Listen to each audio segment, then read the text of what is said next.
Hi, ఎలా ఉన్నారు? Welcome to my channel.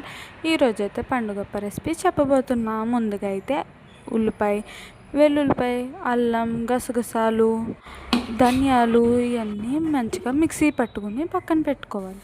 ఇప్పుడు కడాయి తీసుకొని 6 స్పూన్స్ ఆయిల్ వేసుకోవాలి. ఆయిల్ హీట్ అయ్యాక మనం ముందుగా గ్రైండ్ చేసి పెట్టుకున్న ఉల్లిపాయ పేస్ట్ని వేసుకోవాలి. కరివేపాకు, పచ్చిమిరకాయలు, కొద్దిగా పసుపు, అలాగే ఉప్పు వేసుకొని కలిపి కొంచెం మగ్గాలి. ఇలా నేను చూపిస్తున్నట్టు ఆయిల్ పైకి తేలాక ధనియా పౌడర్, 2 స్పూన్స్ కారం, కొంచెం గరం మసాలా ఇవి వేసుకొని కలిపి కొంచెం మగ్గాక 1.5 గ్లాస్ వాటర్ వేసుకొని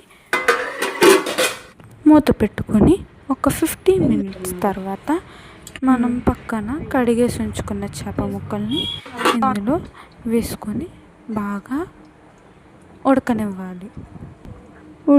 ఉడుకుతున్నప్పుడు కొంచెం అలా కలుపుకోవాలి. మొత్తం కలుపుకుంటే చేప విడిపోతుంది.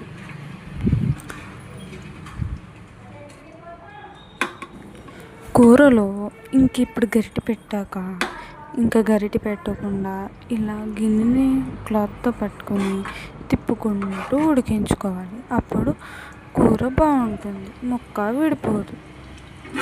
నూనె పైకి తేలేదాకా ఉడికించుకోవాలి. అంతే, రుచికరమైన పండుగప్ప కర్రీ రెడీ అయిపోయింది. ప్లీజ్ లైక్ చేసి, షేర్ చేసి, సబ్స్క్రైబ్ చేసుకోండి. మరొకరోజు కలుసుకుందాం. బాయ్.